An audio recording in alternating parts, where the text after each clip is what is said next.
말씀 예레미야 33장 1절에서 9절입니다. 예레미야 33장 1절에서 9절.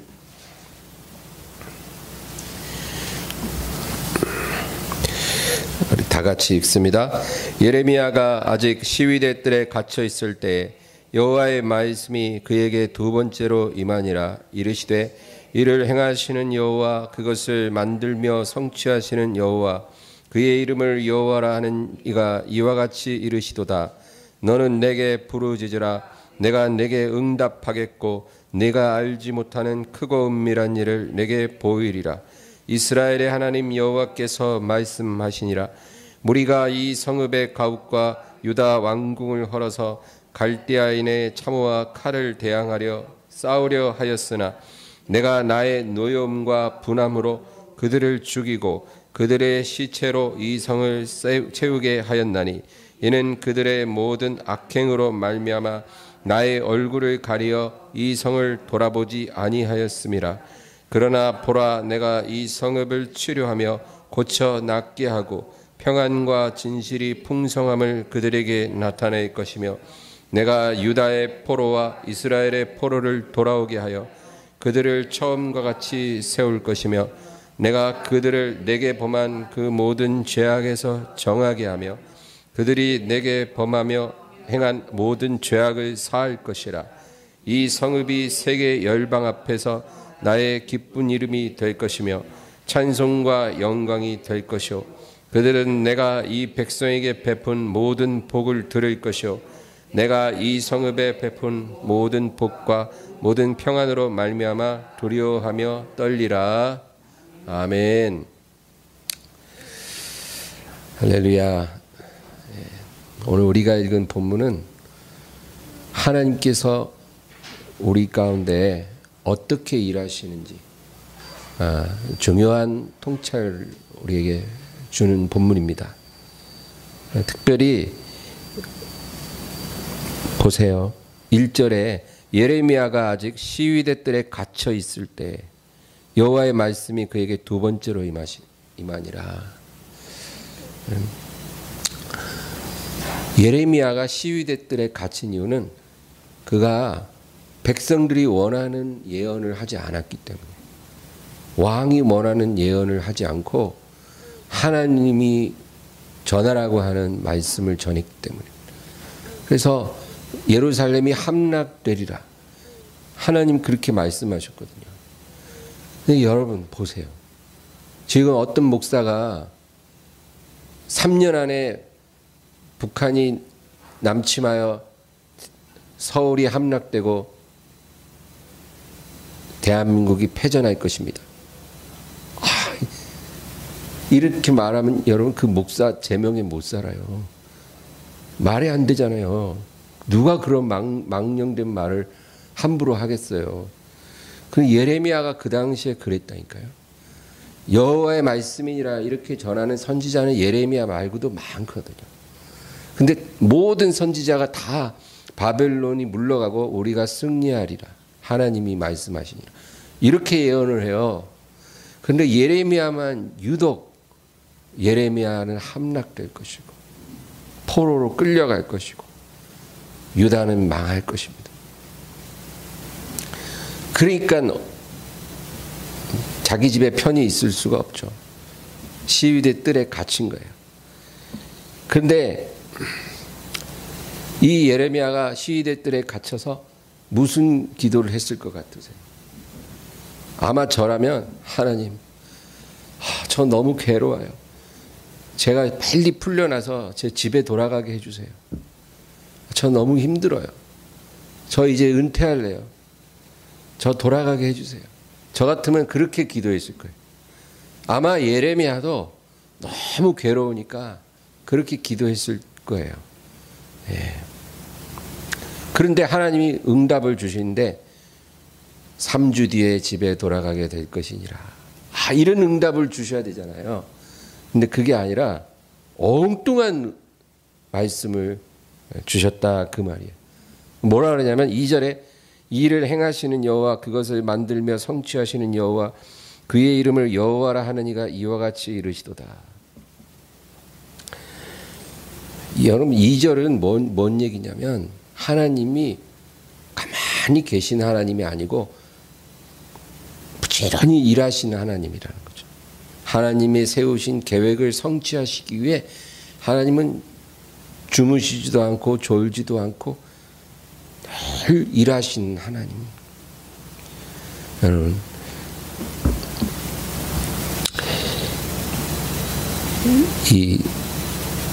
우리가 하나님께 기도할 때 하나님이 꼭 내가 듣고 싶은 말씀을 하셔야 되고 내가 받고 싶은 응답을 주셔야 되는 건 아니에요. 나는 기도할지라도 하나님은 하나님의 말씀을 하시는 거예요. 그래서 내가 해야 될 일은 내가 하지만 하나님은 하나님의 입장에서 응답하신다는 거죠. 이거를 잊지 말아야 돼요. 우리가 듣고 싶은 말씀을 듣는 것이 응답이 아니고 하나님이 하고 싶은 말씀을 듣는 것이 응답이에요. 그래서 이 영적인 타락은 여기서부터 시작해요. 하나님의 어떤 말씀을 주시든지 듣겠습니다. 이러면 좋은 거죠.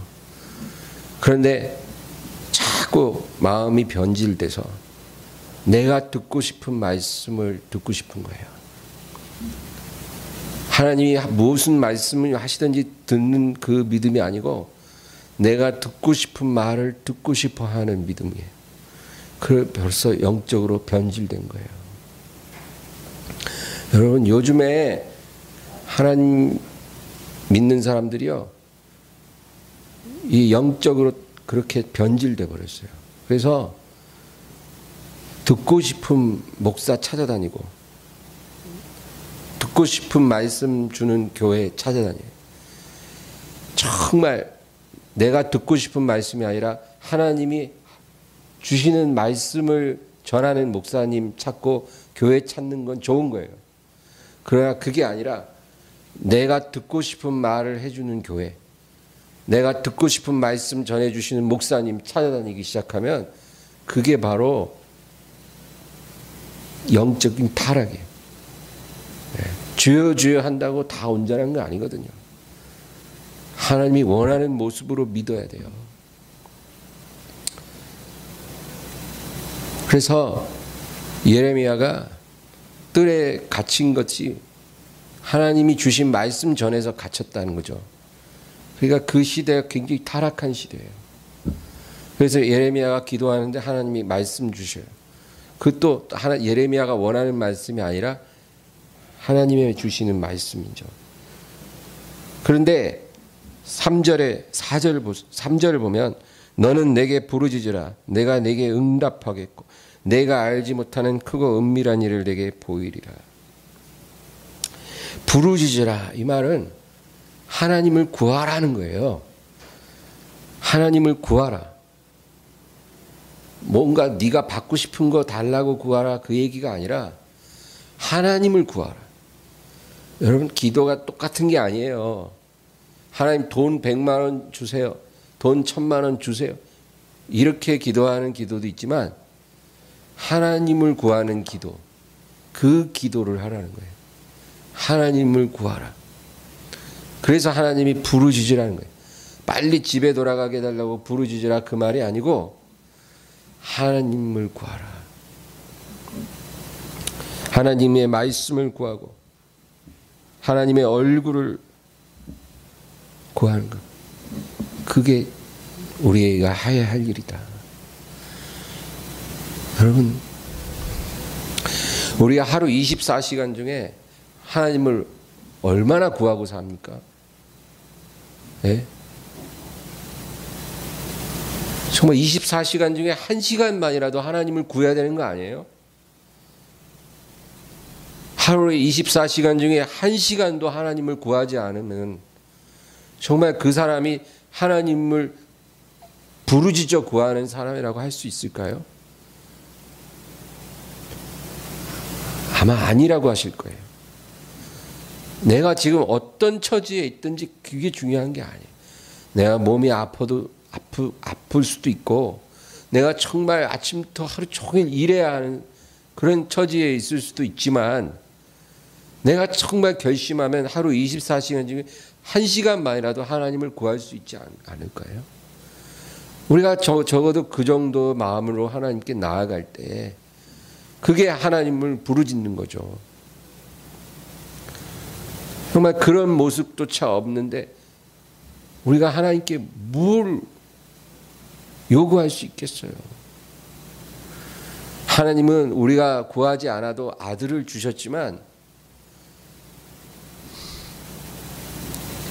하나님 부르짖으라 명하시잖아요. 하나님을 구하라. 그리하면 내가 내게 응답하겠고 네가 알지 못하는 크고 은밀한 일을 내게 보이리라. 여러분, 이 말씀이 중요해요. 우리 이거 정말 100번도 더 들은 말씀이죠. 기도원 가면 이 말 안 써붙인 기도원이 없어. 네가 알지 못하는 크고 은밀한 일을 내게 보이리라. 하나님의 응답은요, 우리가 생각조차 할 수 없었던 응답이에요. 여러분, 그걸 알아야 돼요. 내가 기대했던 거를 주시는 게 응답이 아니에요. 물론 내가 구하는 거를 주실 때도 있지만 하나님의 응답은 내가 기대했던 그거를 넘어서는 거예요. 내가 생각했던 것을 넘어서는 거예요. 그런 응답을 하나님이 주실 것이다. 하나님의 차원에서 우리에게 응답을 주신, 이거를 경륜이라고 말해요. 이사야 55장 8절에 그런 말씀이 있어요. 내 생각은 너희 생각과 다르고 내 길은 너희 길과 다르니라. 여러분, 그건 뭐예요? 하나님이 목적하는 게 생각이죠. 하나님이 목적하는 생각은 우리 생각과 다른 것이고, 하나님의 길, 그거는 하나님의 일하시는 방법이에요. 그 방법도 우리 방법과 다르다 그 말이에요. 목적도 다르고 방법도 달라요. 내 생각은 너희 생각과 다르고 내 길은 너희 길과 다르니라. 그러니까 하나부터 열까지 우리 관점하고 하나님 관점이 다르다라는 거예요. 그만큼 하나님과 우리 생각이 달라요. 그걸 우리가 이해해야 돼요. 그거를 이해해야 하나님을 제대로 섬길 수가 있는 거예요. 안 그러면 내 좁은 생각 속에 하나님을 딱 가둬두고 내 생각을 벗어나는 상황이 발생하면 막 원망하는 거예요. 하나님, 왜 이러세요? 금방 낙심해요. 내가 이거 원한 게 아니었잖아요. 막 원망, 낙심, 불평, 이게 막 터져 나오는 거예요. 왜? 내 생각의 틀 안에 하나님을 가두니까. 그런데 하나님은 뭐라 하냐면 내 생각 너의 생각과 달라. 내 길은 너의 길과 달라. 너는 부르짖어 나를 구했고 나는 내게 응답하는데 내 응답은 네가 생각했던 거 이상이야. 네가 상상했던 거를 초월하는 거야. 그걸 네가 이해해야 돼. 그 얘기예요. 이게 하나님의 경륜이에요. 그러니까 우리에게 필요한 건 정말 하나님을 신뢰하는 믿음이에요. 믿음. 하나님이 내가 생각을 초월해서 응답하실 것이요. 하나님의 관점에서 응답하실 것이요. 우리 하나님을 신뢰해야 되는 거예요.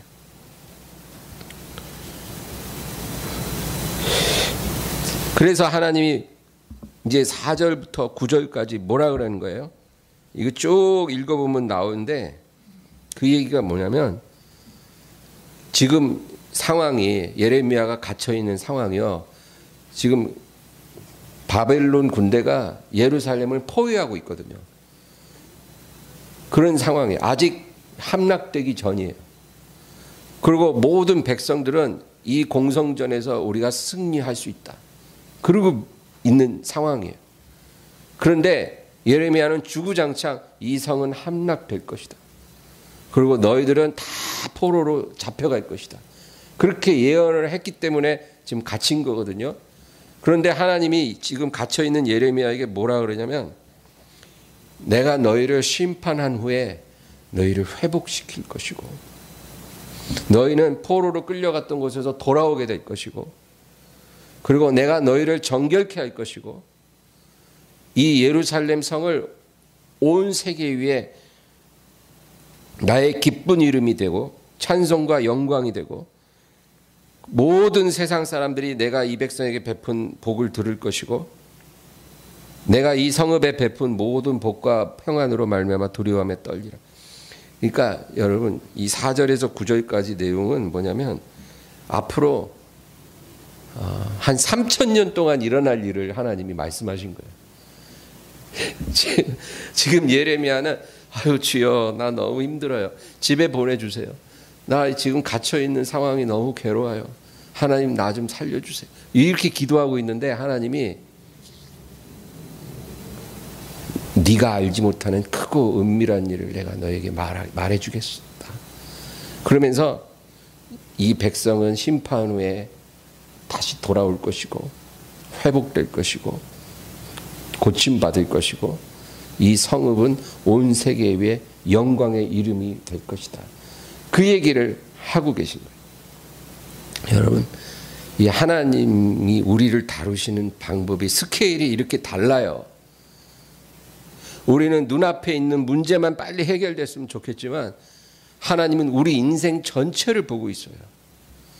인생 후에 우리가 영원히 주님과 거할 그 시간을 하나님 보고 계신 거예요. 그러니까 차원이 너무 다르니까 하나님이 우리를 위해 해주시는 일들을 우리가 이해하기가 어려운 거예요. 이거 달라면 저거 주시는 것 같고 저거 달라면 이거 주시는 것 같고 뭐가 아다리가 안 맞아. 그냥 내가 원하는 대로 좀 해줬으면 좋겠구만. 하나도 원하는 대로 해주는 게 없어. 근데 내가 원하는 대로 안 해주시는 게 더 좋은 거라는 걸 우리가 모른다는 거예요.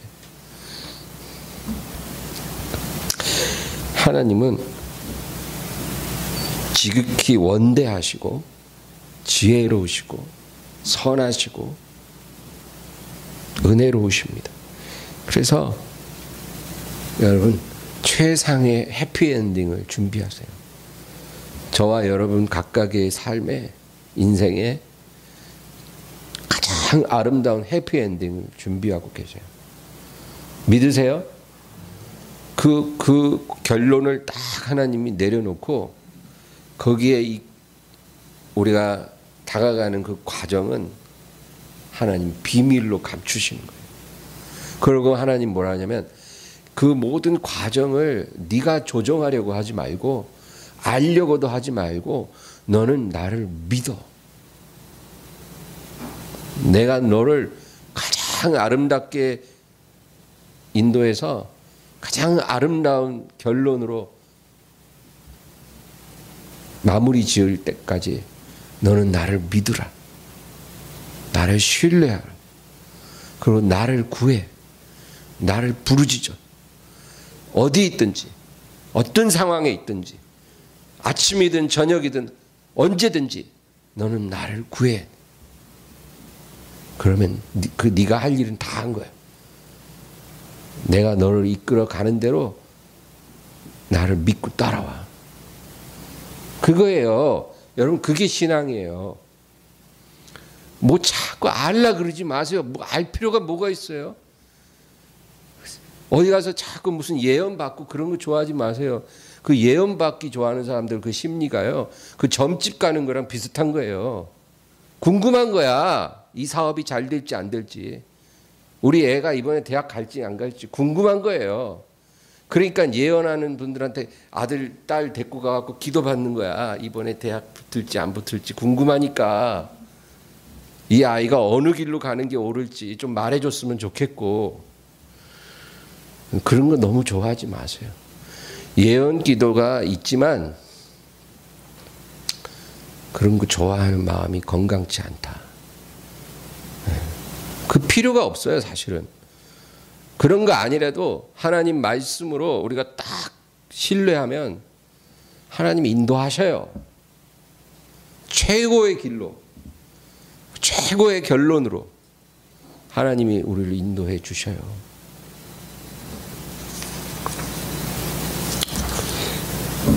여러분, 그래서 한 가정에 한 사람의 경건한 자가 너무 중요합니다.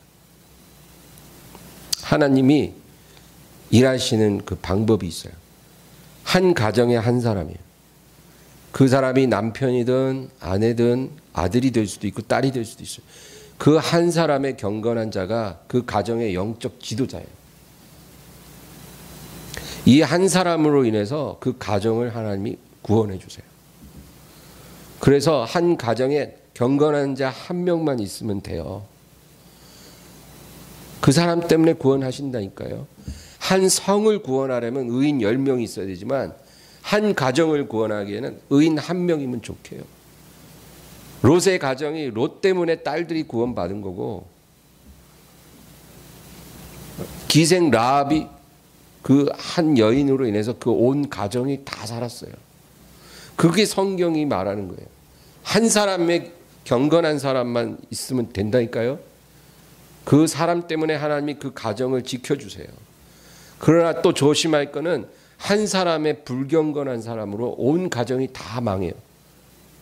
여러분, 성경 보면 고라 있죠. 고라가 누구냐면 모세를 대적한 사람. 모세의 권위에 막 대적했어요. 그러니까 모세가 어떻게 해요? 고라와 그 다단과 아비람 그리고 그들에 속한 모든 가족과 가축들만 남겨두고 너희들은 다 물러서라. 그러니까 고라, 다단, 아비람과 그 가족, 친척, 사촌까지 다 가축까지 모든 것만 다 남겨두고 사방으로 다 물러나서 어떻게 됐어요? 땅이 갈라졌어요. 그 어린 애기들이 문제가 있다고. 그렇죠? 아니, 할아버지가 잘못했는데 왜 손자들까지 다 죽어? 아버지가 잘못했는데 왜 자식까지 죽냐고. 근데 하나님이 그냥 다 삼켜버렸어요. 여러분, 그래요. 아간 있죠, 아간. 아간이 어떻게 했어요? 여리고성 함락시킬 때 여리고성을 진멸하라 그랬죠. 제가 언젠가 얘기했죠. 진멸이 무슨 의미인지. 죄를 의미해요, 죄. 그러니까 여리고성이나 아말렉 같은 족속은 하나님이 생명 있는 걸 남기지 말라 그랬거든요. 그 진멸하라. 그리고 거기서 어떤 거 하나도 취하지 마라. 다 죽이고 다 태워라. 하나님이 이렇게 하실 때는 그건 죄를 상징하기 때문에 그래요. 죄가 하나라도 남기면 안 돼요. 여러분, 하나님, 내가 10가지 죄 짓고 살았는데 지금 8개는 다 끊었거든요. 2개만 남겼어요. 하나님, 저 이거 2개까지 끊으면 더 못 살아요. 나 아무 낙이 없어요. 그러니까 이 2개는 일단 남겨놓고 제가 한 몇 년 더 지내고 나서 그 다음에 하나씩 내가 정리할 테니까 그런 줄 아세요? 이렇게 신앙생활하는 사람 많아요. 누구 마음대로. 하나님이 그런 거 용납할 줄 아세요? 진멸하라고 했잖아요. 그런데 아간이라는 사람이 그 경고를 무시하고 시날산의 아름다운 외투 한 벌, 금덩어리 하나 감췄어요. 어떻게 됐어요? 나중에 아이성 전투에서 패하고 나서 제비 뽑으니까 이 패배가 누구의 죄로부터 왔는지 하나님께서 가르쳐 달라고 기도하고 제비를 뽑으니까 아간이 뽑혔어요. 너가 무슨 죄를 저질렀는지 말아. 내가 이런 죄를 지었습니다. 그러니까 어떻게 됐는지 아세요?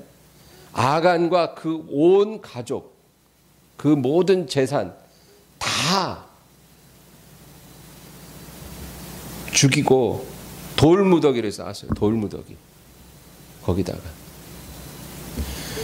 여러분, 하나님요, 한 사람의 의인을 통해 온 가족도 구원해 주지만 한 사람의 불경건한 사람으로 온 가족을 다 멸해버려요.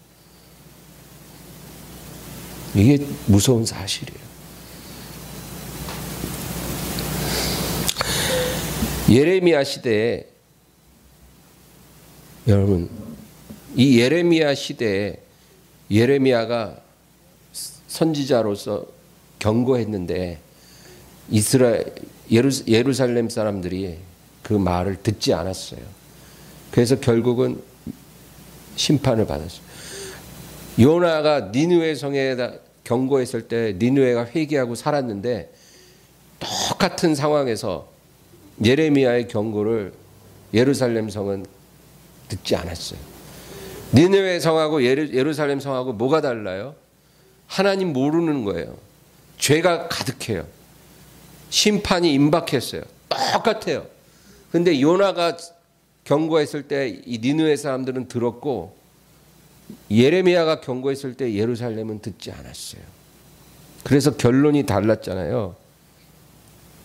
어떤 위기가 우리에게 다가왔을 때 여러분 그 위기를 우리가 어떻게 대하느냐에 따라 운명이 달라져요. 이 위기가 왜 왔는지 그거를 우리가 고민하면 살아요. 이 위기의 원인이 무엇인지 그거를 우리가 찾고자 하면 살 수 있어요. 그러나 이 위기가 어떻게 왔는지보다 이 위기를 어떻게 해결할지 거기에 집중하면 죽어요. 원인에 집중하면 살고 결과에 집중하면 죽는다 그 말이에요. 이 상황을 해결하는 게 중요한 게 아니고 이 상황이 왜 발생했는지 그거를 알아야 돼요.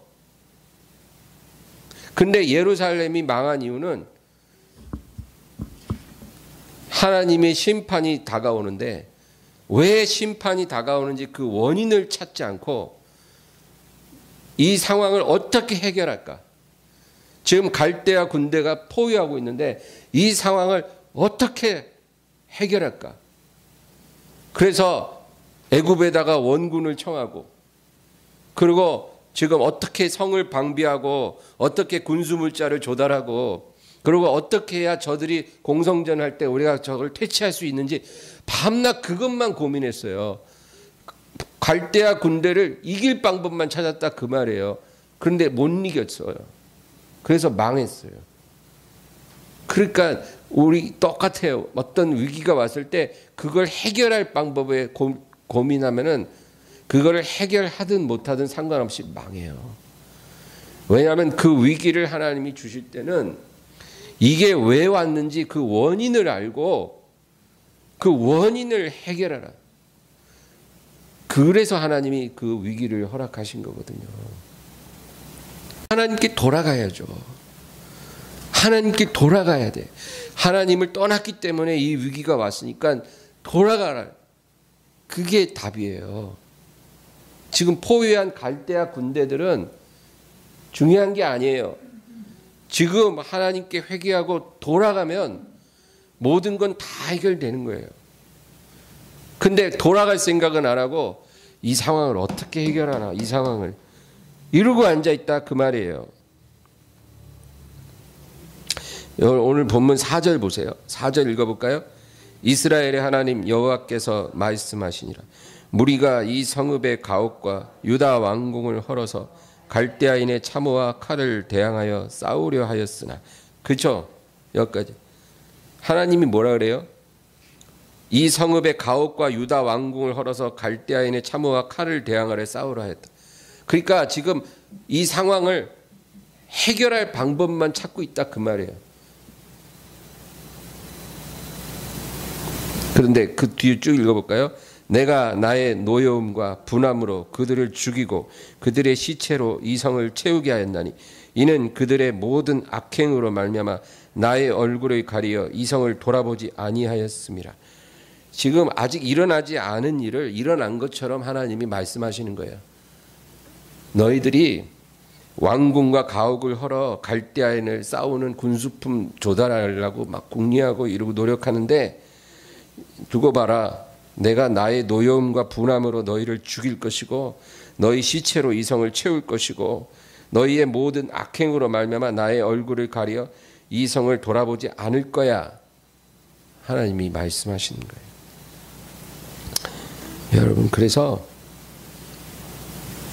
문제 해결이 중요한 게 아니라 문제 원인을 찾아서 그거를 고쳐야 돼요. 그러므로 우리 하나님 자녀들의 삶에 다가오는 모든 고통의 그 원인이 있어요. 뭘까요? 하나님께 돌아가지 않기 때문에, 하나님을 구하지 않기 때문에 하나님께서 그 상황을 허락하셨다. 그거예요. 이 답은 시대와 상황을 초월해서 언제나 똑같아요. 이 상황이나 지금 우리 상황이나 똑같다 그 말이에요. 하나님께 돌아가는 게 답이에요. 영적으로 회복되고 하나님과 화목하고 그것이 답이다. 여러분, 야곱과 그 70 가족이 바단 아람에서 나오잖아요. 이제 형 에서와 화해하고 그리고 이제 정착지를 찾아가는데 세겜성에서 사단이 일어났어. 외동딸이 강간당하고 추장 아들한테. 그리고 그 오빠들이 너무 열받아갖고 시므온과 레위가 밤에 칼 들고 들어가서 세겜성 사람들 다 죽여버려. 분노가 끓어오르는 거죠. 우리 여동생을 더럽혀 너희들 다 죽여버릴 거야. 이러고는 그 오빠 둘이 칼 들고 들어가서 세겜성을 다 죽여버렸어요. 근데 세겜성 남자 다 죽였다고 끝난 게 아니라 그 주변에 있는 성들이 다 인적 관계이기 때문에 이제 날 밝으면 뒤집어지는 거예요. 그러면 야곱과 가족은 몰살당하는 건 불을 보듯 뻔한 일이에요. 그때 온 가족이 멸문지화 당해야 되는 상황에 야곱이 어떻게 했어요? 베델로 올라가자. 베델로 올라가자. 그곳은 내가 하나님을 처음 만난 곳입니다. 우리 그곳에 가서 기도하자. 그러고 나서 온 가족이 우상 다 버려서 파묻고 그리고 깨끗이 목욕하고 새 옷 갈아입고 그리고 베델로 올라갔어요. 그러니까 하나님이 그 주변 사람들을 두렵게 하사 그들을 추격하는 자가 없었더라. 여러분 보세요. 문제가 생기면 그 문제 해결하려고 해서는 안 되고 이 문제가 왜 생겼는가 그거 보고 하나님께 돌아가야 돼요. 하나님께. 하나님을 구해야 돼요. 그러면 그 문제가 다 풀리는 거예요. 그거예요. 성경 속에 있는 사건들이 우리의 삶이나 동일해요. 그래서 여러분 무너진 예배의 제단 다시 쌓고 말씀에 귀 기울이고 기도의 영을 다시 살리고 하나님이 미워하는 가증한 것들을 멀리하세요. 그것이 하나님을 구하는 거고 돌아가는 길이에요. 예배 다시 쌓고 기도의 영 불붙이고 하나님 말씀에 귀 기울이고 하나님이 싫어하고 미워하는 가증한 것들 멀리하고 이것만 하면 그거 하나님께 돌아가지는 거예요. 그러면 하나님이 우리를 붙잡아 주실 것입니다. 근데 그렇게 하지 않고 도와달라 안 통한다는 거예요. 안 통해요. 그거 통할 것 같았으면 그런 문제가 일어나지도 않았죠.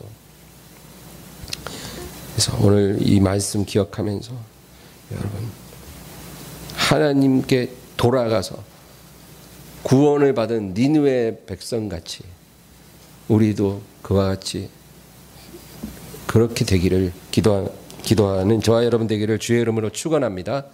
우리 간절히 기도합니다. 주여 주여 주여